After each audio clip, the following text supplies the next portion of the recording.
ये मनोज प्रभाकर की कहानी है, एक ऐसे क्रिकेटर की जिन्होंने अपने करियर में कई ऊंचाइयों को छुआ, लेकिन उनकी जिंदगी विवादों और चुनौतियों से भी भरी रही। दिल्ली के एक सामान्य परिवार में जन्मे मनोज ने अपने जुनून और कड़ी मेहनत से भारतीय क्रिकेट टीम में अपनी जगह बनाई। शुरुआती जीवन और क्रिकेट का जुनून। मनोज प्रभाकर का जन्म 15 अप्रैल 1963 को उत्तर प्रदेश के गाजियाबाद में हुआ था, लेकिन उनका बचपन और क्रिकेट की शिक्षा दिल्ली की गलियों में हुई। बचपन से ही क्रिकेट उनका पहला प्यार था। वो अपनी गली में प्लास्टिक की गेंद से लेकर स्कूल के मैदान तक क्रिकेट में अपनी प्रतिभा का जौहर दिखाते थे। उनकी मध्यम तेज गेंदबाजी, जिसमें धीमी गति की गेंदें और आउटस्विंग शामिल थी, ने जल्द ही स्थानीय कोचों का ध्यान आकर्षित किया। उनकी गेंदबाजी में गति के साथ साथ चालाकी और विविधता भी थी, जिसने उन्हें भीड़ से अलग खड़ा किया। अंतर्राष्ट्रीय करियर की शुरुआत। 1984 में 21 साल की उम्र में मनोज प्रभाकर ने श्रीलंका के खिलाफ अपना अंतर्राष्ट्रीय डेब्यू किया। उन्होंने जल्द ही खुद को भारतीय टीम के एक महत्वपूर्ण ऑलराउंडर के रूप में स्थापित कर लिया। वो एक बेहतरीन दाएं हाथ के मध्यम तेज गेंदबाज थे और निचले क्रम के एक भरोसेमंद बल्लेबाज भी। उनकी सबसे खास बात यह थी कि उन्होंने टेस्ट और वनडे दोनों में भारत के लिए गेंदबाजी और बल्लेबाजी दोनों में ओपनिंग की। ये एक ऐसा रिकॉर्ड है जो भारतीय क्रिकेट इतिहास में बहुत कम खिलाड़ियों के नाम है। मैदान पर चमक। मनोज प्रभाकर ने अपने करियर के दौरान कई यादगार प्रदर्शन किए। उन्होंने 39 टेस्ट मैचों में 96 विकेट और 130 वनडे मैचों में 157 विकेट लिए। टेस्ट मैचों में उनका सर्वश्रेष्ठ स्कोर 120 रन था, जबकि वनडे में 106 रन। उनकी गेंदबाजी में स्विंग और धीमी गति की गेंदों का मिश्रण होता था, जो बल्लेबाजों को चकमा देने में माहिर था। 1980 और 90 के दशक में वो कपिल देव के साथ भारत की तेज गेंदबाजी की रीढ़ थे। उन्होंने प्रथम श्रेणी क्रिकेट में भी शानदार प्रदर्शन किया और दिल्ली के लिए खेलते हुए 385 से अधिक विकेट लिए। इंग्लैंड में डरहम के लिए काउंटी क्रिकेट खेलना उनके करियर का एक और अहम हिस्सा था, जहां उन्होंने अपनी गेंदबाजी से छाप छोड़ी।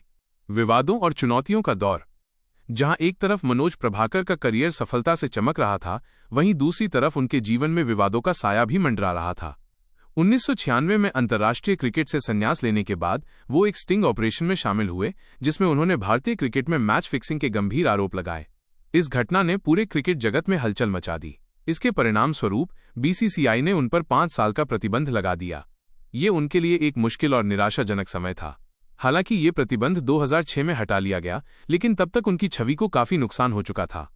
ये पहला और आखिरी विवाद नहीं था। बाद में उनके और उनकी पत्नी के खिलाफ धोखाधड़ी और जालसाजी के मामले भी दर्ज हुए, जिनसे उनकी प्रतिष्ठा को और धक्का लगा। इन विवादों ने उनके क्रिकेट करियर और व्यक्तिगत जीवन दोनों को प्रभावित किया। कोचिंग और दूसरी पारी। क्रिकेट से संन्यास और विवादों के बाद भी मनोज प्रभाकर ने खेल से नाता नहीं तोड़ा। उन्होंने कोचिंग में अपनी दूसरी पारी शुरू की। उनके पास खेल का गहरा अनुभव और तकनीकी ज्ञान था, जिसका उन्होंने युवा खिलाड़ियों को सिखाने के लिए इस्तेमाल किया। उन्होंने राजस्थान, दिल्ली और उत्तर प्रदेश जैसी रणजी टीमों को कोचिंग दी। 2016 में वो अफगानिस्तान क्रिकेट टीम के गेंदबाजी कोच बने और वहां के युवा गेंदबाजों को निखारा। इसके बाद 2022 में उन्हें नेपाल क्रिकेट टीम का मुख्य कोच नियुक्त किया गया, जहां उन्होंने अपनी रणनीतियों से टीम को नई दिशा दी। मनोज प्रभाकर एक योद्धा। मनोज प्रभाकर का जीवन उतार चढ़ाव से भरा रहा है। एक तरफ वो एक प्रतिभाशाली क्रिकेटर थे, जिन्होंने अपनी बल्लेबाजी और गेंदबाजी से भारत को कई मैच जिताए।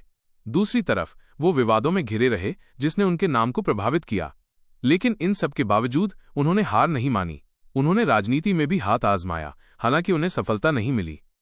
आज भी जब हम भारतीय क्रिकेट के इतिहास को देखते हैं, तो मनोज प्रभाकर का नाम एक ऐसे खिलाड़ी के रूप में याद किया जाता है, जिसने मैदान पर अपने खेल से सबको प्रभावित किया। उनकी कहानी हमें ये सिखाती है कि जीवन में सफलता और असफलता दोनों साथ साथ चलती हैं, लेकिन असली जीत तब होती है जब आप हर चुनौती का डटकर सामना करते हैं और अपने जुनून को कभी नहीं छोड़ते।